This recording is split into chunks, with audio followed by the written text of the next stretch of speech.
ನಮಸ್ಕಾರ, welcome back to Krupa Sanjay blogs. ನಾನಿವತ್ತು 5 minutes ಒಳಗಡೆ ಆಗುವಂಥ ರೆಸಿಪಿಗಳನ್ನ ಮಾಡಿ ನಿಮಗೆ ತೋರಿಸೋಣ ಅಂತ ಅನ್ಕೊತಾ ಇದ್ದೀನಿ. ಯಾರೆಲ್ಲ ಬಿಗಿನರ್ಸ್ ಇರ್ತಾರೆ ಅಡುಗೆ ಮಾಡೋದಕ್ಕೆ, ಅಥವಾ ಯಾರೆಲ್ಲ ಬ್ಯಾಚುಲರ್ಸ್ ಇರ್ತಾರೆ, ಅಥವಾ ಒಂದು ಹೊತ್ತಿಗೆ ಮಾಡ್ಕೊಳೋದಕ್ಕೆ ಕಷ್ಟ ಆಗೋವಂಥವ್ರು, ಏನಪ್ಪ ಮಾಡೋದು ಅಂತ ಯೋಚನೆ ಮಾಡೋರಿಗೆ ಇದೊಂದು ಒಳ್ಳೆ ಸೊಲ್ಯೂಷನ್, ಇದೊಂದು ಒಳ್ಳೆ ವಿಡಿಯೋ ಅಂತ ಹೇಳ್ಬೋದು. ನಾನಿವತ್ತು ಆ ಈಸಿ ರೆಸಿಪಿಗಳಲ್ಲಿ ಮೊದಲನೇದಾಗಿ ತುಪ್ಪದನ್ನ ಮಾಡ್ತಾ ಇದ್ದೀನಿ. ಅಥೆಂಟಿಕೇಟೆಡ್ ಬ್ರಾಹ್ಮಿನ್ ಸ್ಟೈಲ್ ತುಪ್ಪದ ಅನ್ನ, ಗೀ ರೈಸ್ ಅಲ್ಲ, ತುಪ್ಪದನ್ನ. ಏನೇನೆಲ್ಲ ಐಟಮ್ಸ್ ಬೇಕು ಅಂತ ನೋಡ್ಕೊಳ್ಳೋಣ. ಮೊದಲನೇದಾಗಿ ತುಪ್ಪ, ಒಗ್ಗರಣೆಗೆ ಸಾಸಿವೆ, ಜೀರಿಗೆ, ಕಡಲೆಬೇಳೆ, ಉದ್ದಿನಬೇಳೆ, ಇಂಗು, ತುಂಬ ಕಮ್ಮಿ ಅರಿಶಿನ, ಉಪ್ಪು, ಕ್ಯಾಶ್ಯೂ ನಟ್ಸ್ ಅಂದರೆ ಗೋಡಂಬಿನ ಈ ಥರ ಕಟ್ ಮಾಡಿ ಇಟ್ಕೊಂಡಿದ್ದೀನಿ, ಬ್ಯಾಡಗಿ ಮೆಣಸಿನ್ಕಾಯಿ, ಕೊತ್ತಂಬರಿ ಸೊಪ್ಪು, ಕರಿಬೇವಿನ ಸೊಪ್ಪು, ಆಮೇಲೆ ಮೆಣಸಿನ್ಕಾಯಿ. ಆ್ಯಂಡ್ ಇದಕ್ಕೆ ಬೇಕಾಗಿರೋವಂಥದ್ದು ಸ್ವಲ್ಪ ತೆಂಗಿನ ತುರಿ. ಬಿಸಿಲುಗಾಲ ಆಗಿರೋದ್ರಿಂದ ಜಾಸ್ತಿ ಹಾಕೋ ಅವಶ್ಯಕತೆ ಇರಲ್ಲ, ಸ್ವಲ್ಪ ಅದು ಫ್ಲೇವರ್ ಕೊಡುತ್ತೆ ಅಂತ ಅಂದ್ಬಿಟ್ಟು. ಇನ್ನು ಇದಿಷ್ಟು ಐಟಮ್ಸ್ ಬಿಟ್ಟರೆ ಅನ್ನ ನಿಮ್ಮ ಮನೆಯಲ್ಲಿ ಇರೋದಾದರೂ ಓಕೆ, ಅಥವಾ ನೀವು ಇವಾಗ ಹೊಸದಾಗಿ ಮಾಡ್ಕೊತೀರಾ ಅಂದರೂ ಓಕೆ. ಅನ್ನ, ಇದಿಷ್ಟೇ ಬೇಕಾಗಿರೋಂಥ ಐಟಮ್ಸ್. ಬನ್ನಿ ಬೇಗ ಶುರು ಮಾಡೋಣ. ಮೊದಲನೇದಾಗಿ ಒಲೆ ಹತ್ತಿಸ್ಕೊಂಡಿದ್ದೀನಿ. ಇವಾಗ ಚೆನ್ನಾಗಿ ಕಾದಿದೆ. ತುಪ್ಪದನ್ನ ಫ್ಲೇವರ್ ಬರುತ್ತೆ ತುಪ್ಪದಿಂದ, ಒಳ್ಳೆ ತುಪ್ಪನ ಬಳಸಿ ಒಂದು 3 ಚಮಚ ತುಪ್ಪನ ಹಾಕೋತಾ ಇದ್ದೀನಿ.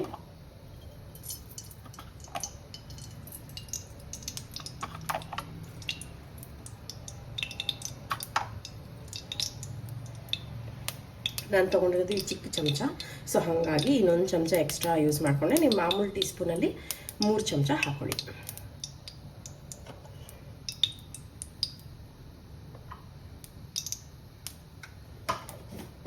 ತುಪ್ಪ ಕಾದಿದೆ. ಇವಾಗ ಸಾಸಿವೆ, ಜೀರಿಗೆ ಹಾಕೋತಾ ಇದ್ದೀನಿ.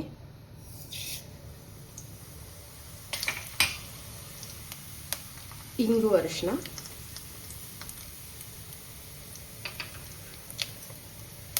ಕಡಲೆಬೇಳೆ, ಉದ್ದಿನಬೇಳೆ,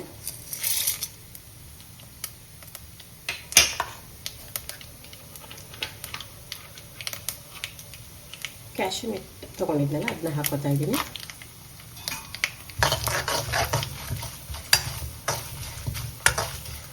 ತುಂಬ ಬೇಗ ಆಗೋದ್ರಿಂದ ಟೈಮು ಕನ್ಸ್ಯೂಮ್ ಆಗಲ್ಲ, ರುಚಿ ಕೂಡ ತುಂಬ ಚೆನ್ನಾಗಿರುತ್ತೆ ಅಂತಲೇ ಹೇಳ್ಬೋದು. ಆ್ಯಂಡ್ ಇದು ತುಂಬ ಸೀದೋಗೋ ಥರ ಫ್ರೈ ಮಾಡ್ಕೋಬೇಡಿ, ಸ್ವಲ್ಪ ಒಲೆ ಕಮ್ಮಿನೇ ಇಟ್ಕೊಳ್ಳಿ, ಅಥವಾ ನೀಟಾಗಿ ನೋಡಿಕೊಂಡು ಬೇಗ ತೆಕ್ಕೊಳ್ಳೋ ಥರ ಮಾಡ್ಕೊಳ್ಳಿ.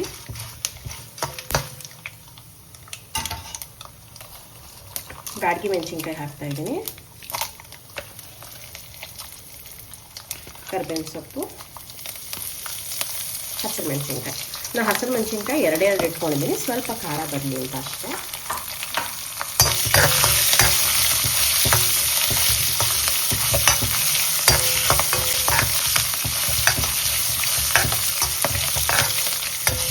ನೋಡಿದ್ರ, ಈರುಳ್ಳಿ, ಬೆಳ್ಳುಳ್ಳಿ ಏನು ಬೇಡ. ಇದು ಕಂಪ್ಲೀಟ್ಲಿ ಅಥೆಂಟಿಕೇಟೆಡ್ ಬ್ರಾಹ್ಮಿನ್ ಸ್ಟೈಲ್ ಅಂತ ಹೇಳ್ಬೋದು.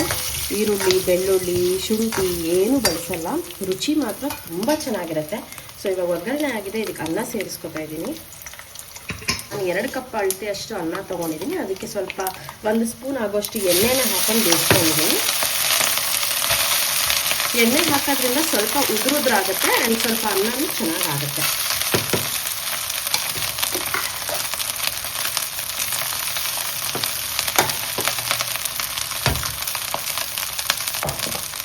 ಮಿಕ್ಕಿರೋ ಅನ್ನಕ್ಕೆ ಬೇಕಾದರೂ ದಿಢೀರಂತ ಒಗ್ಗರಣೆ ಆದರೂ ಹಾಕೋಬೋದು, ಇಲ್ಲ ನೀವು ಅನ್ನ ಬಿಸಿ ಬಿಸಿಯಾಗಿ ಈ ಥರ ಮಾಡ್ಕೊಂಡು ಬೇಕಾದರೂ ಹಾಕೋಬೋದು.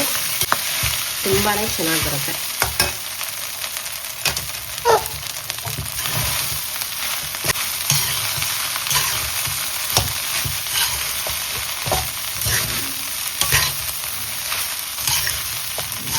ಇವಾಗ ಒಲೆ ಆಫ್ ಮಾಡ್ಕೊಂಡು ಬರ್ತಾ ಇದ್ದೀನಿ. ಮಿಕ್ಕಿದ ಐಟಮ್ಸ್ಗಳನ್ನ ಆ್ಯಡ್ ಮಾಡ್ಕೊಳ್ಳೋದಕ್ಕೆ ಕೊತ್ತಂಬರಿ ಸೊಪ್ಪು,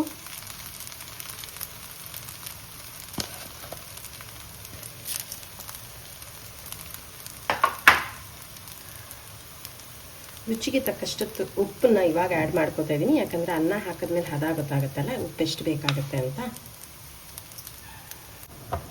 ಉಪ್ಪು ನಿಮ್ಮ ಮನೇಲಿ ಯಾವ ರೀತಿ ಬಳಸ್ಕೊತೀರಾ ಅದರ ಹದವಾಗಿ ಹಾಕೊಳ್ಳಿ.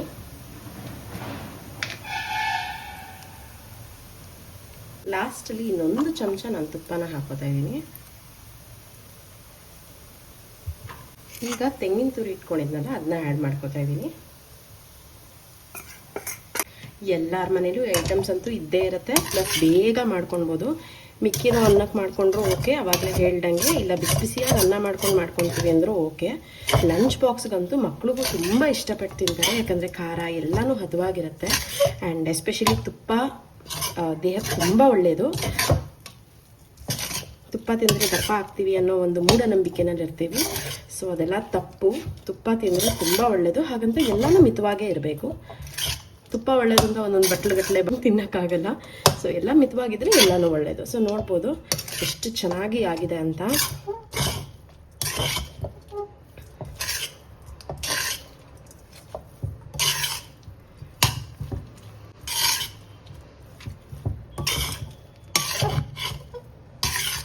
ನಾನು ಲಂಚ್ ಬಾಕ್ಸಿಗೋಸ್ಕರ ಪ್ಯಾಕ್ ಮಾಡ್ತಿರೋದ್ರಿಂದ ಕಾಯಿ ತುರಿನ ಮಿತವಾಗಿ ಹಾಕ್ಕೊಂಡಿದ್ದೀನಿ. ನೀವೇನಾದರೂ ಇವಾಗಲೇ ತಿನ್ನೋದಕ್ಕೆ ಬಳಸ್ತಂತ ಅಂದರೆ ಇನ್ನೊಂದು ಸ್ವಲ್ಪ ಹಸಿಕಾಯಿನ ಹಾಕಿ ಮಿಕ್ಸ್ ಮಾಡ್ಕೊಳ್ಬೋದು.